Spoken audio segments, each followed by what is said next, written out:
En esta mañana quiero compartir con ustedes un texto que se encuentra en la carta primera de Juan, en el capítulo 3, y que he titulado Si me amas, guarda mi palabra. ¿Cuántos aman al Señor? ¿Cuántos aman al Señor? ¿Y cuántos saben que Dios les ama entrañablemente? ¿Verdad? Creo que es bien importante tener eso en cuenta, saber que Dios nos ama de una manera hiper mega play, esos que todo lo sobrepasa. Sin embargo, analizando pues uno de los mayores inconvenientes, uno de los mayores retos, una de las mayores dificultades para el ser humano es ser obediente. ¿A cuánto les cuesta ser obediente? Nos cuesta ser obedientes, ajustarnos a las leyes. ¿Por qué un conductor se vuela un semáforo en rojo? Porque no fue obediente a esa luz, a esa norma que se le dicta desde las leyes del tránsito. ¿Por qué los hijos a veces se tornan tan rebeldes en casa? ¿Por qué les encanta llevarnos la contraria? Porque les es difícil sujetarse a una autoridad. ¿Por qué a nosotros mismos a veces se nos sale como ese gusanito y tenemos que? Porque nos es difícil someternos a una autoridad. Y una de las mayores dificultades para el ser humano definitivamente es ser obedientes. Entonces, hoy vamos a aprender a partir de la palabra de Dios acerca de la obediencia. Si me amas, guarda mi palabra. En otros términos, si me amas, obedece mi palabra. Y permítame compartir con ustedes una breve lectura que tiene por título Aprendiendo a obedecer. Dice que en el siglo XI, el rey tercero de Bavaria se cansó de sus responsabilidades como rey, de las presiones políticas, de lo mundanal, de la vida de la corte, de todas esas situaciones que se viven como persona que tiene una autoridad. Hizo una carta de pedido de admisión al monje Richard de un monasterio local para ser aceptado como un huésped, para pasar allí el resto de su vida en oración y meditación. Vuestra Majestad, le dijo el monje, comprende que la promesa aquí es de obediencia. Esto va a ser muy difícil para usted, acostumbrado a mandar, acostumbrado a tener autoridad. Usted que durante toda la vida ha sido rey. Comprendo, dijo el rey Enrique, el resto de mi vida le voy a obedecer a usted mientras Cristo lo guíe. Entonces le diré qué tiene que hacer, dijo el monje. Vuelva a su trono y sirva fielmente en el lugar que Dios lo puso. Después que el rey Enrique murió, se escribió esto en su honor. Al ser obediente, el rey aprendió. Limita la libertad o la autoridad que puede tener el presidente. Desde ese punto de vista, entonces, al final cada uno de nosotros obedece a los justos mandamientos de nuestro Padre Celestial o a las reglas de la ley. Debemos elegir voluntariamente ponernos bajo la autoridad, incluyendo la de Dios. El no hacer esto es no tener otra ley que nuestro propio capricho, una fuente poco confiable.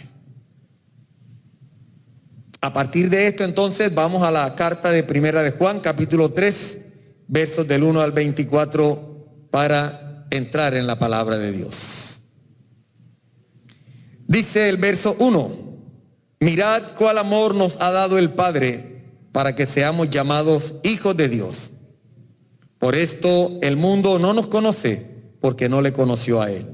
Amados, ahora somos hijos de Dios y aún no se ha manifestado lo que hemos de ser, pero sabemos que cuando Él se manifieste, seremos semejantes a Él, porque le veremos tal como Él es. Y todo aquel que tiene esta esperanza en Él se purifica a sí mismo, así como Él es puro. Todo aquel que comete pecado infringe también la ley, pues el pecado es infracción de la ley. Y sabéis que Él apareció para quitar nuestros pecados, y no hay pecado en Él. Todo aquel que permanece en Él no peca. Todo aquel que peca no le ha visto ni le ha conocido.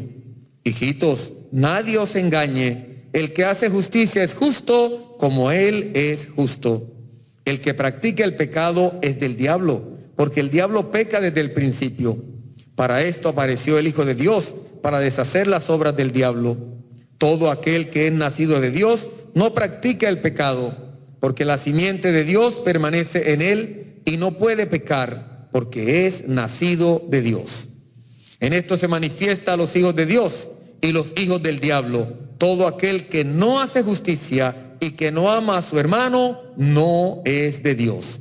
Porque este es el mensaje que habéis oído desde el principio, que nos amemos unos a otros. No como Caín, que era del maligno y mató a su hermano. ¿Y por qué causa le mató? Porque sus obras eran malas y las de su hermano justas. Hermanos míos, no os extrañéis si el mundo os aborrece. Nosotros sabemos que hemos pasado de muerte a vida en que amamos a los hermanos. El que no ama a su hermano permanece en muerte. Todo aquel que aborrece a su hermano es homicida. Y sabéis que ningún homicida tiene vida eterna permanente en él. En esto hemos conocido el amor, en que Él puso su vida por nosotros. También nosotros debemos poner nuestras vidas por los hermanos. Pero el que tiene bienes de este mundo y ve a su hermano tener necesidad y cierra contra él su corazón, ¿cómo mora el amor de Dios en él? Hijitos míos, no amemos de palabra ni de lengua, sino de hecho y en verdad. Y en esto conocemos que somos de la verdad y aseguraremos nuestros corazones delante de Él. Pues si nuestro corazón nos reprende, mayor que nuestro corazón es Dios, y Él sabe todas las cosas. Amados, si nuestro corazón no nos reprende, confianza tenemos en Dios. Y cualquier cosa que pidiéramos, la recibiremos de Él, porque guardamos sus mandamientos y hacemos las cosas que son agradables delante de Él. Y este es su mandamiento, que creamos en el nombre de su Hijo Jesucristo y nos amemos unos a otros como nos lo ha mandado. Y el que guarda sus mandamientos permanece en Dios y Dios en él. Y en esto sabemos que Él permanece en nosotros por el Espíritu que nos ha dado. Oremos. Bendito Dios, te alabamos, te bendecimos, te damos muchas gracias. Creemos que tu Espíritu Santo está en este lugar desde antes que nosotros llegásemos, porque ya tú has tomado el control, Señor. Porque entre otras cosas eres el invitado número 1, el invitado especial en este lugar. Declaramos que no hay espacio para otro espíritu, solamente para el Espíritu Santo de Dios. Ministra mi vida, Señor, y ministra también la vida de mis hermanos, la vida de tu iglesia. Habla a cada corazón. Motiva, Señor, la voluntad de mis hermanos para amar y guardar tu palabra. Te lo pedimos en el nombre de Jesús. Amén. Gloria a Dios.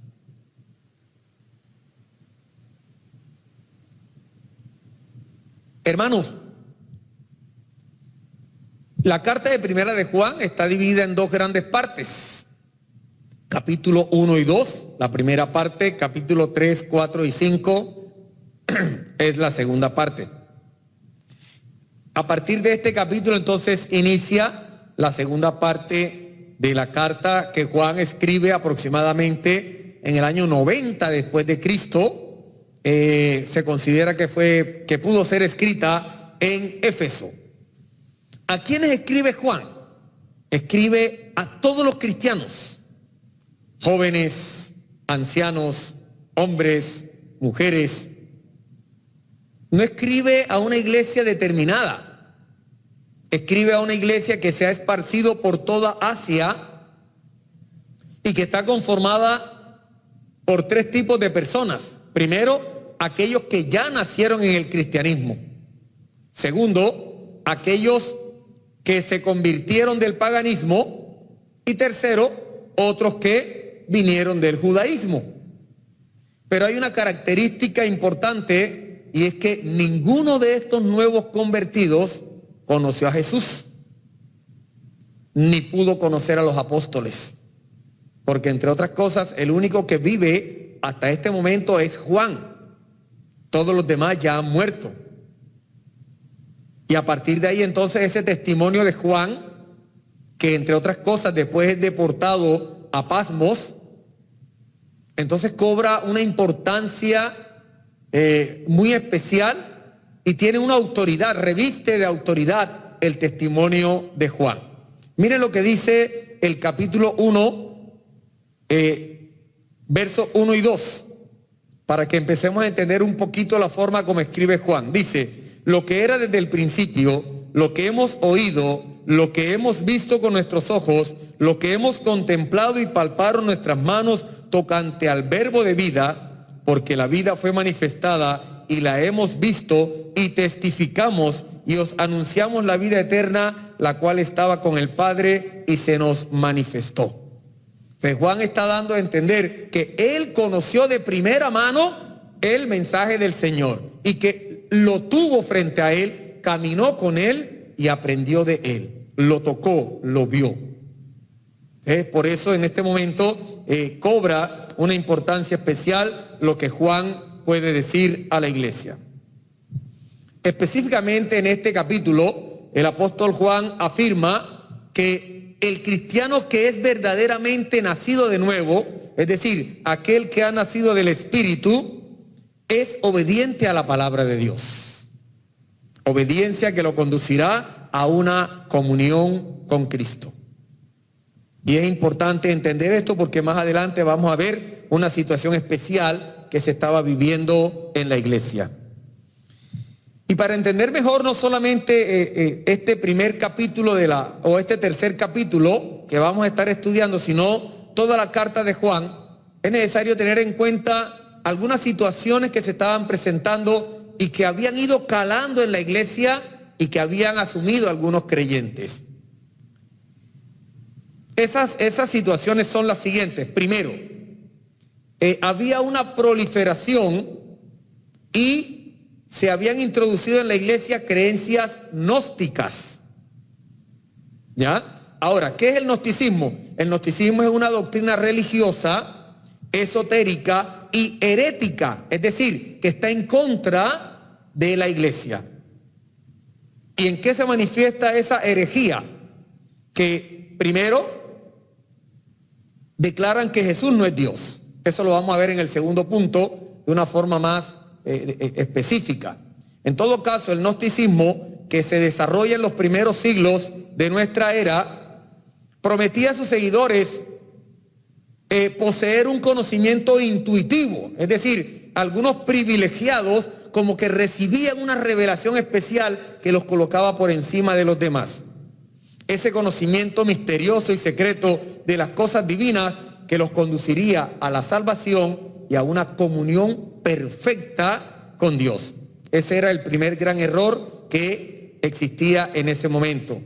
Segundo, existían unos errores doctrinales. El gnosticismo afirma que Jesús no es el Cristo. Segundo, niega que el Hijo de Dios se haya encarnado. Y tercero, que Jesús no nos ha redimido con su sangre. Entre otras cosas, los gnósticos no aceptaban que Dios se hubiera encarnado y que posteriormente hubiese muerto. Y ahí habían unas contradicciones. Tercero, había un error moral y comportamental, consistente en creer que algunos de esos creyentes consideran tener una posesión plena del Espíritu Santo. Es decir, el Espíritu Santo los llenaba totalmente. Y a partir de ahí, entonces, no pecaban. Y por lo tanto, no necesitaban ser redimidos. En otras palabras, hacían lo que les daba la gana. Porque consideraban por encima de los demás. Cuarto, si no tienen pecados personales porque ya son perfectos, pretenden tener una conexión directa con Dios. Por lo tanto, no se sentían obligados a cumplir los mandamientos. Y quinto, desprecian en particular el mandamiento del amor fraterno. Es decir, ellos creían que debían amar exclusivamente a Dios, pero despreciaban al hermano. Y en el capítulo que leímos ya empezamos a notar ciertas afirmaciones de Juan en donde dice todo lo contrario.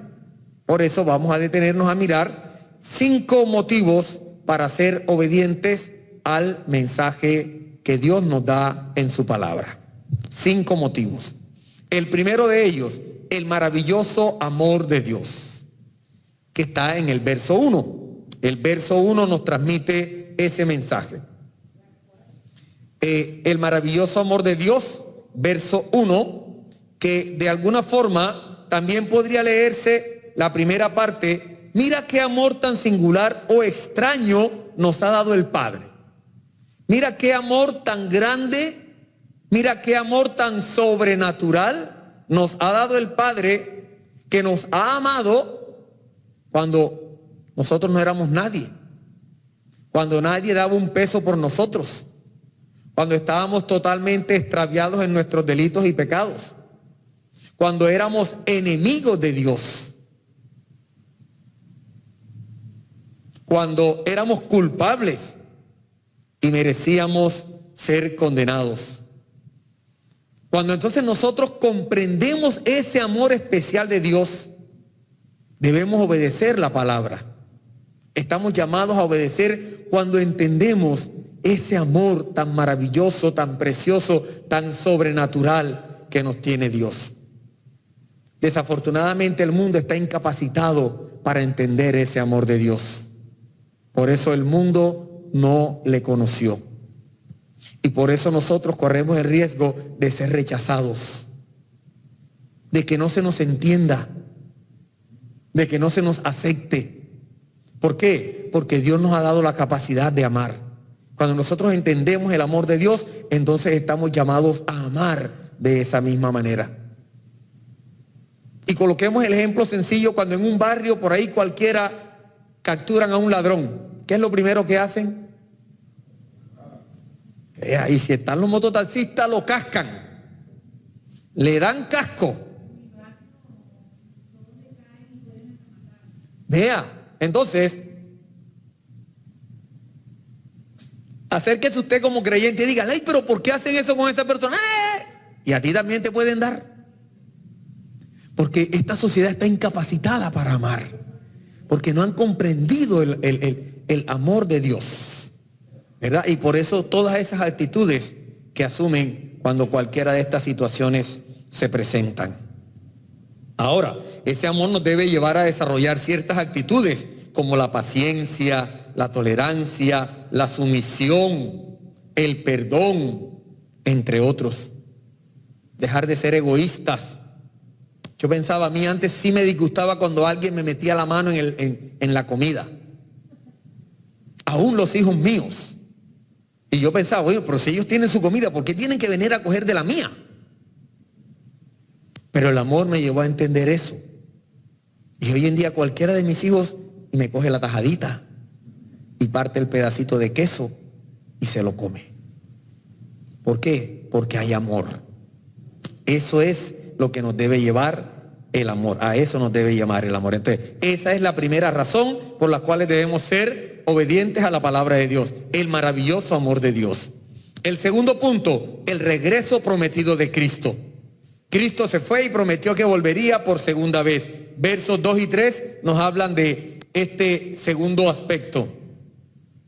Es maravilloso lo que ahora somos, ¿verdad?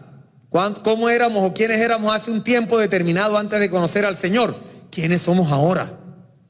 ¿Cuántas cosas no han cambiado en nosotros? Eso es maravilloso. Pero lo que nos espera es mucho más maravilloso, ¿verdad? ¿Qué dice el verso 2? Dice: amados míos, ahora somos hijos de Dios y aún no se ha manifestado lo que hemos de ser. Pero sabemos que cuando Él se manifieste, ¡wow!, seremos semejantes a Él, porque le veremos tal cual es. ¿Usted se imagina eso? Que heredaremos un cuerpo glorioso y que podemos estar eternamente en la presencia de Dios, ser semejantes a Él. Vea, Eso es lo maravilloso que nos promete el Señor. ¿Ya?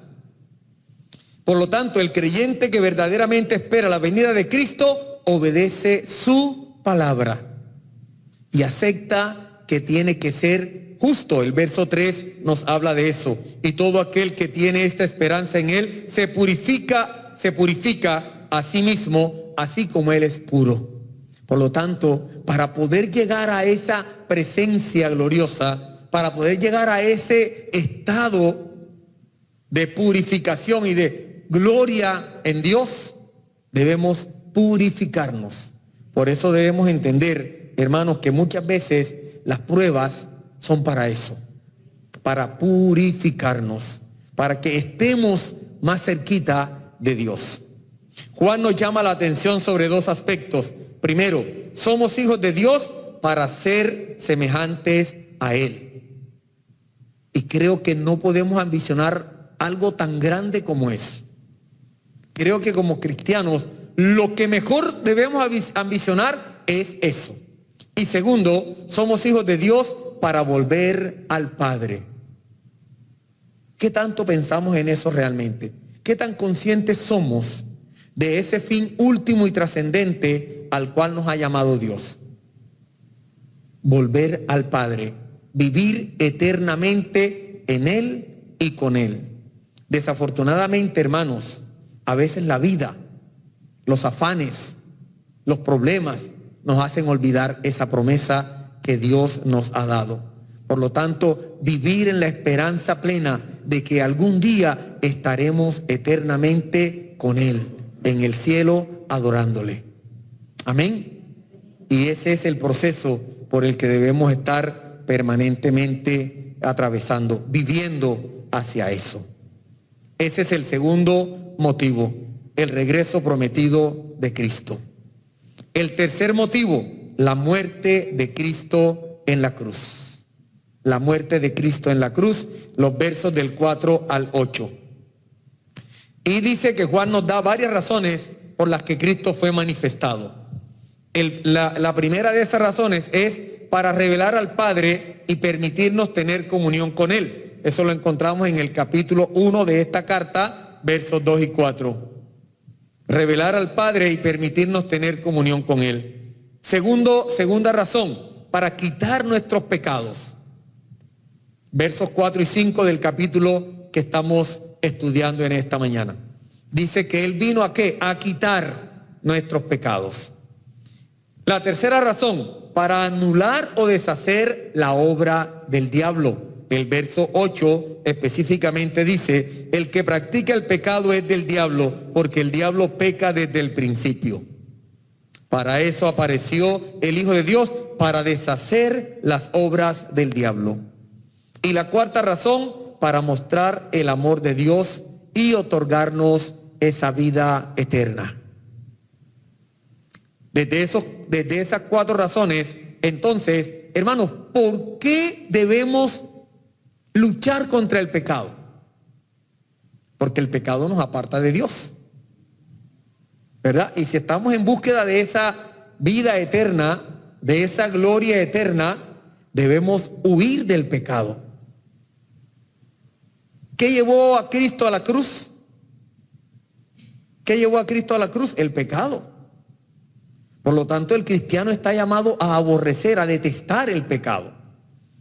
Usted sabe que cada vez que nosotros pecamos es como si volviésemos a crucificar a Cristo. Y sobre todo cuando lo hacemos deliberadamente. Porque todos sabemos que por humanidad vamos a pecar. No somos cuerpos gloriosos, no somos cuerpos perfectos. Tenemos debilidades, tenemos lucha, pero debemos precisamente declararle la guerra al pecado y no pecar deliberadamente. Dice, el pecado se define como iniquidad. Ahora, ¿qué designa este término iniquidad? Maldad, perversidad, abuso o gran injusticia. Es decir, todo acto contrario a la moral y a la justicia. Por lo tanto, mis hermanos, si permanecemos en Cristo, si permanecemos en Cristo, debemos luchar contra el pecado. ¿Y cómo podemos lograr vencer el pecado? Cuando obedecemos la palabra de Dios. Cuando nos ajustamos a la palabra de Dios. Cristo nos amó tanto que nos perdonó, nos rescató. En la cruz, con sus brazos abiertos, nos acogió con todo lo que éramos. Nosotros debemos hacer lo mismo. Debemos abrir los brazos y estar dispuestos a acoger a todo el que es pecador. El verso 6 debería leerse: todo aquel que permanece en él no peca deliberadamente. ¿Por qué? Porque el pecado esclaviza. El pecado nos niega la posibilidad de amar, o por lo menos nos condiciona esa capacidad de amar, esa posibilidad de amar. Pero el cristiano tiene una nueva naturaleza en su interior que lo invita a amar las cosas que antes no amaba, las cosas espirituales.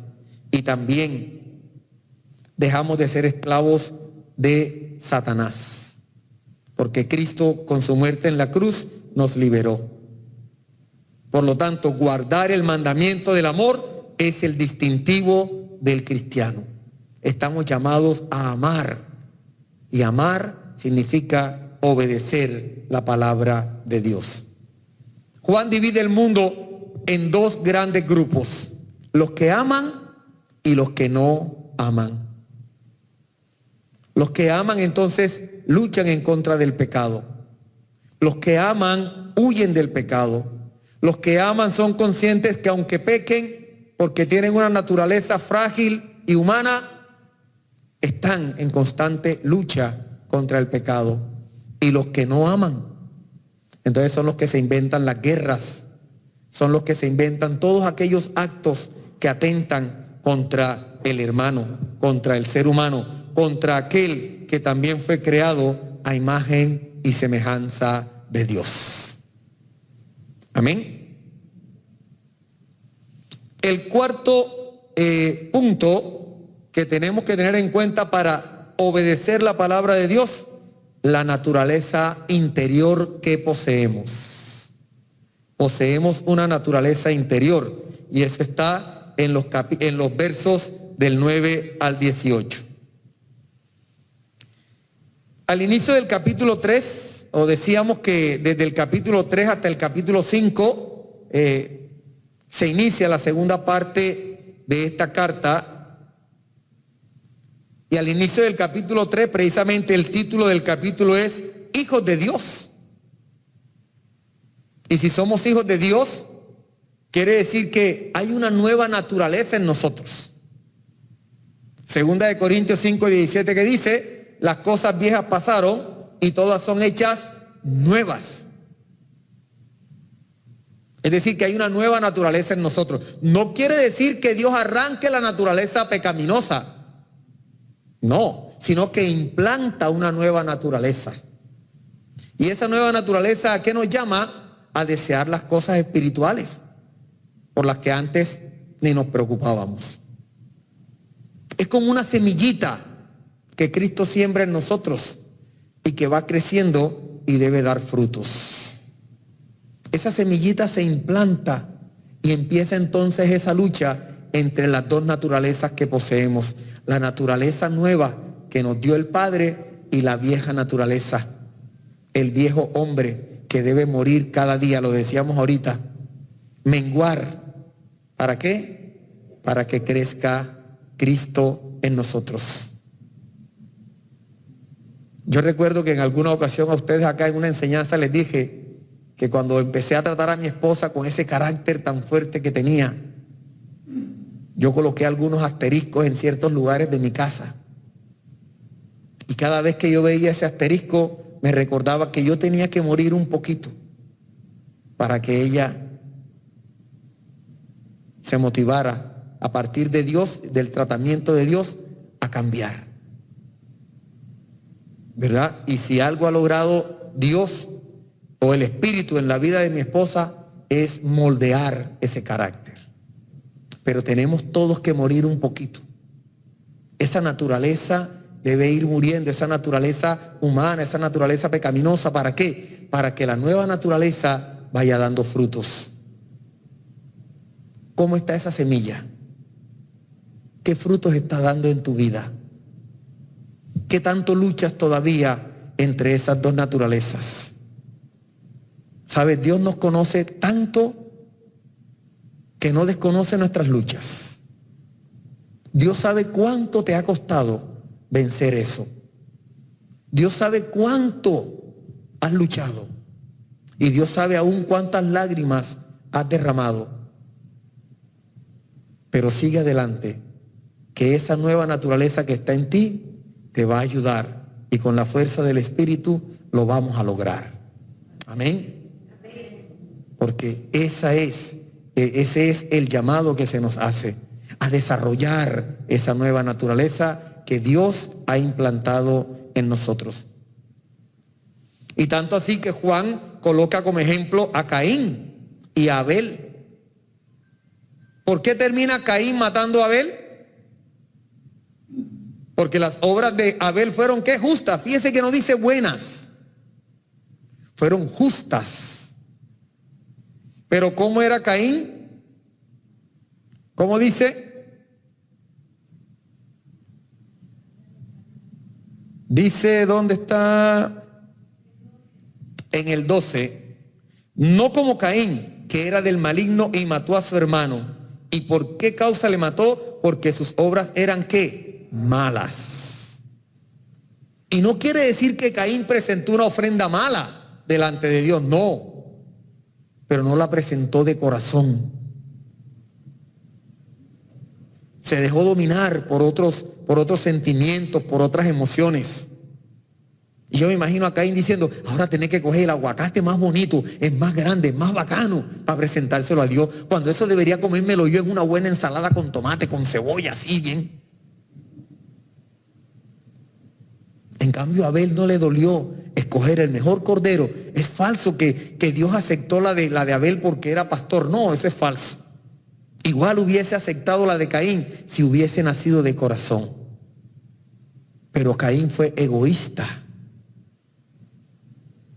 Y por eso Dios no aceptó la ofrenda de Caín. Entonces Juan hace un contraste entre Caín como hijo del diablo y los que hacen como Caín, pues lógicamente también son hijos del diablo.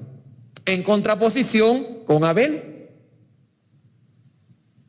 Y nosotros debemos imitar a Abel. Todas las guerras, matanzas y ataques contra la vida sucedidas en la historia es por falta de amor. Mis hermanos, el amor sana egoísmos, odios, resentimientos, amarguras, deseos de venganza, celos. ¿Cuántos hicieron el devocional de octubre? Algo de esto se hablaba. ¿Cómo debemos perdonar? Todo lo que debemos hacer. Ese devocional tan hermoso que hicimos en el mes de octubre. Martin Luther King dijo, he decidido apegarme al amor porque el odio es una carga demasiado pesada para soportar. He decidido apegarme al amor porque el odio es una carga demasiado pesada para soportar. Por eso debemos seguir desarrollando esa nueva naturaleza. Ahora, Caín era religioso, ¿verdad? Caín preparó un altar y en ese altar presentó su ofrenda. Sin embargo, no fue aceptada por Dios. ¿Por qué fue aceptada la de Abel? Por eso.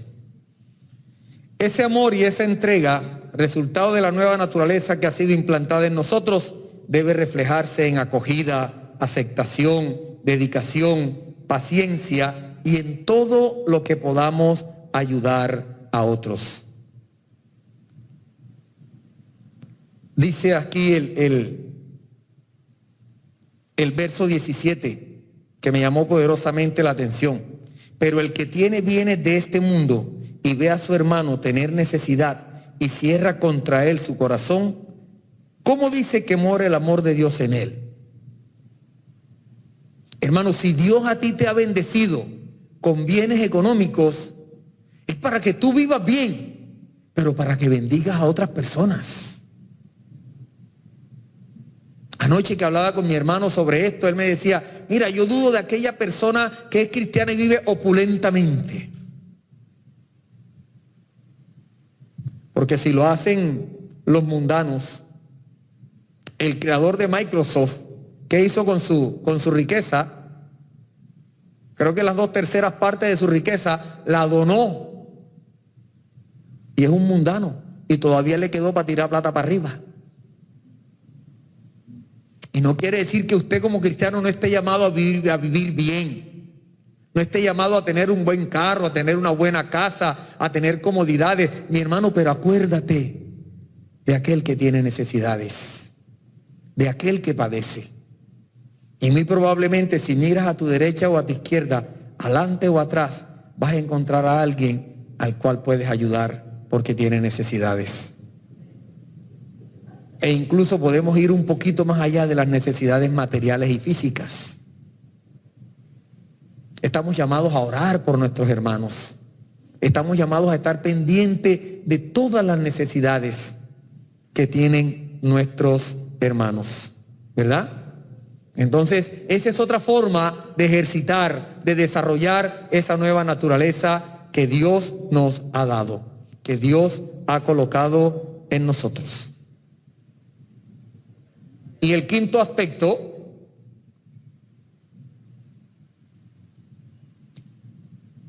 el testimonio del Espíritu Santo. El testimonio del Espíritu Santo. Eso está de los versos 19 al 24. Dice el verso 18, finalizando la parte anterior: hijitos míos, no amemos de palabra ni de lengua, sino de hecho y en verdad. No quiere decir que las palabras estén de más. No quiere decir que un piropo, una palabra bonita esté de más. Pero ¿cómo demostramos el verdadero amor? Con hechos, con acciones. Ay, mi amor, te amo tanto. Ay, mi vida, me duele la cabeza. Sí, no importa, vamos y nos comemos un helado. Ama verdaderamente. Te duele la cabeza, mi amor. ¿Qué quieres que te compre? ¿Un acetaminofén, un Dolex? Y luego que entonces usted demuestre ese amor, que ya se bajó el dolor de cabeza, ahora sí, vamos a comernos el helado. ¿Verdad? Se demostró con hechos el amor. El amor no es de palabras, es de acciones. El verdadero cristianismo es asunto del corazón, no de la lengua. Y tenemos el testimonio del Espíritu Santo que dice a nuestros corazones que somos hijos de Dios. Romanos 8, 14 al 16 dice: porque todos los que son guiados por el Espíritu de Dios, estos son hijos de Dios.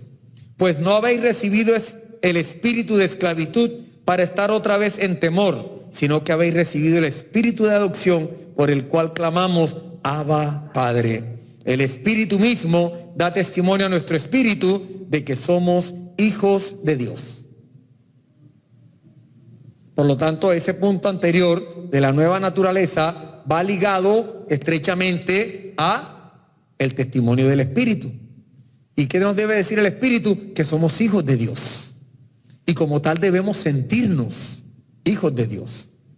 Y hay dos cositas allí que vamos a analizar para ver hasta dónde verdaderamente nos sentimos y somos hijos de Dios.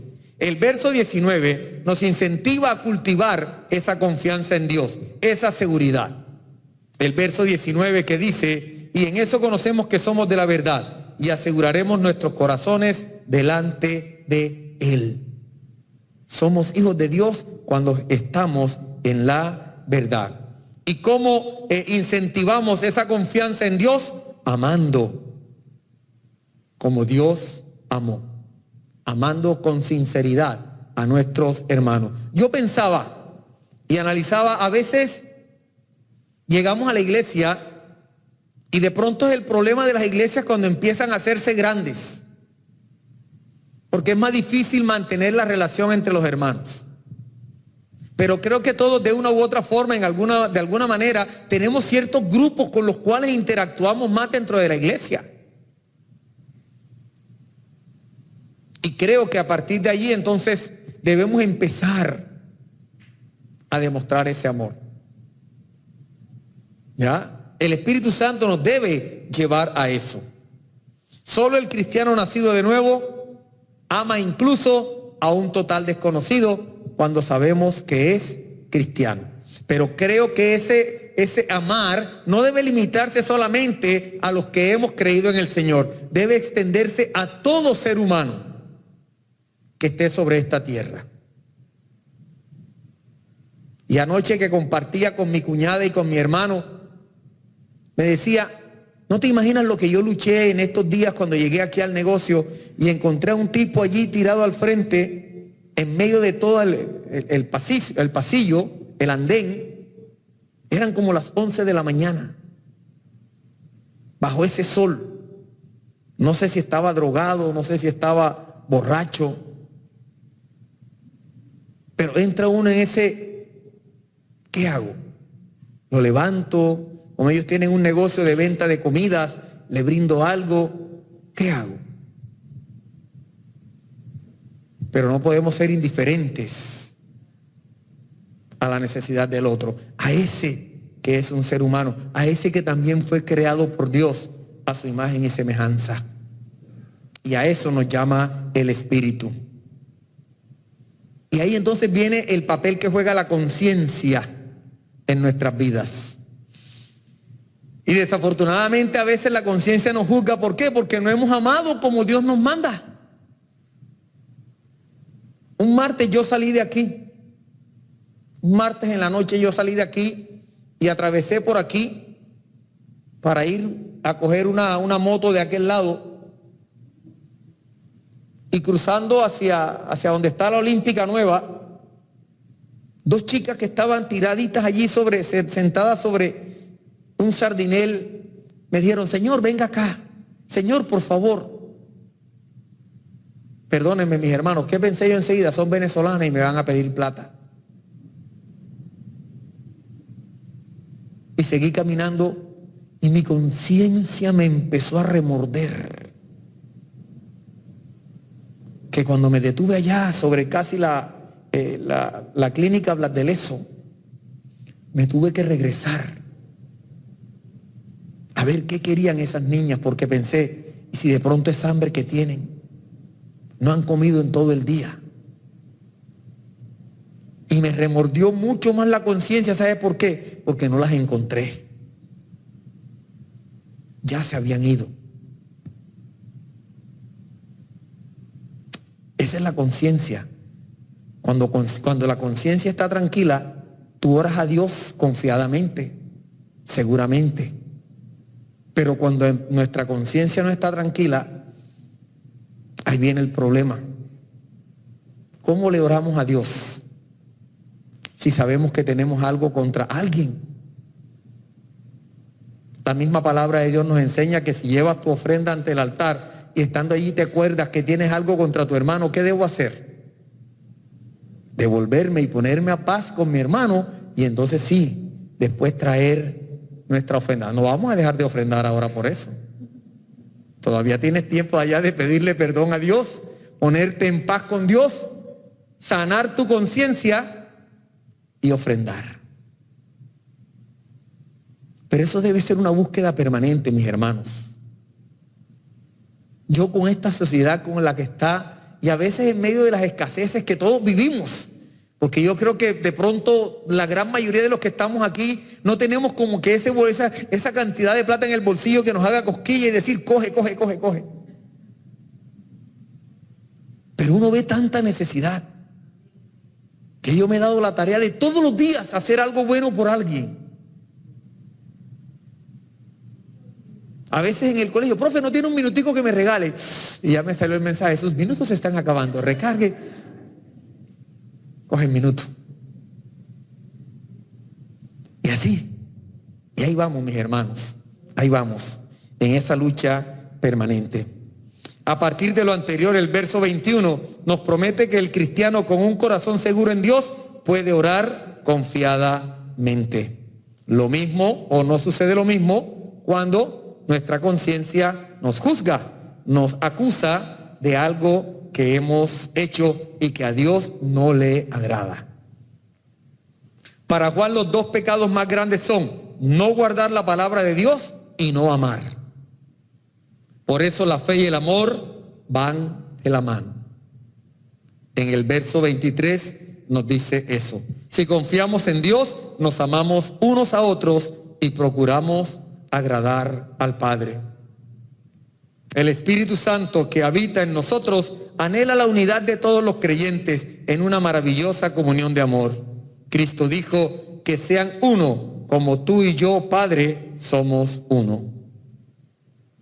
Dios mora en nosotros por su Espíritu. Debemos procurar permanecer en Él, rindiéndonos al Espíritu y obedeciendo la palabra.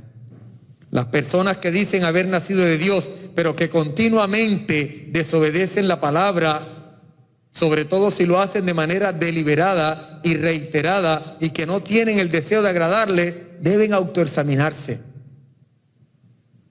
y mirar realmente hasta dónde han nacido de nuevo. ¿Qué tanto entonces estamos obedeciendo a la palabra de Dios? ¿Qué tanto nos estamos sujetando al mandato que nos dejó el Señor? ¿Cuál es? Ámense los unos a los otros como yo os he amado. En eso conocerán que son mis discípulos si se aman los unos a los otros. Entonces, la mejor forma que tenemos de demostrarle al mundo que somos nacidos de nuevo es cuando obedecemos y amamos. Amén. Vamos a orar. Inclina tu rostro. Y me imagino que mientras la palabra era expuesta y estabas conectadito o conectadita allí, ibas haciendo esa retroalimentación de cómo está tu vida, de cómo está mi vida delante de Dios. Bendito Dios, en esta mañana te damos gracias por esta palabra que nos lleva a reflexionar acerca de la obediencia y el amor. En esta palabra en la cual una vez más muestras ese grande amor que tienes por nosotros. Nos recuerda, Señor, ese fin último al cual tú nos has llamado, y es ser semejantes a ti para gozar de la gloria eterna que has reservado para los tuyos un día en el cielo cuando tú te manifiestes. Cuando tú vengas en gloria, Señor. Padre, que los afanes de la vida, que la lucha diaria en el mundo, Señor, no nos niegue esa posibilidad de entender que si tú nos has llamado es porque nos tienes ese premio reservado en el cielo. Perdónanos, Señor, cuando pecamos deliberadamente. Perdónanos, Señor, pues en cada uno de esos actos te volvemos a crucificar. Pero ¿quién mejor que tú que lo sabes todo? ¿Quién mejor que tú que lo conoces todo y nos conoces? Sabes de nuestras luchas, sabes de nuestras batallas, sabes de nuestras caídas, Señor. Pero tú siempre estás allí como el Padre bueno, con tu mano extendida, dispuesto a levantarnos. Gracias, papá. Gracias por ese perdón que nos regalas. Padre, perdónanos cuando hemos sido indiferentes a las necesidades de nuestros hermanos. Perdónanos, Señor, cuando hemos olvidado orar por la iglesia. Perdónanos, Señor, cuando olvidamos al enfermo, cuando olvidamos al caído y quizá lo rechazamos, papá. Perdónanos, Dios. Ayúdanos a amar a aquellos que no te conocen, porque amar a los que te conocen y están con nosotros es fácil. Amar a los que nos aman es sencillo, pero amar a aquellos que nos aborrecen, aquellos que nos rechazan porque no te han conocido, no es fácil, Señor. Enséñanos a amar como tú amas.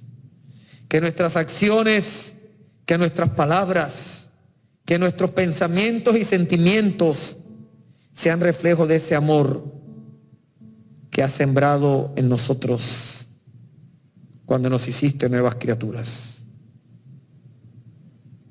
Que el Espíritu Santo cada día dé testimonio a nuestro espíritu de la obra que has hecho en nosotros y caminemos confiadamente. Que ese Espíritu nos dé la fuerza para obedecer tu palabra. Muchas gracias. Te alabamos y te bendecimos. En el nombre de Jesús. Amén y amén. Si Dios habló a tu vida, bríndale un fuerte aplauso.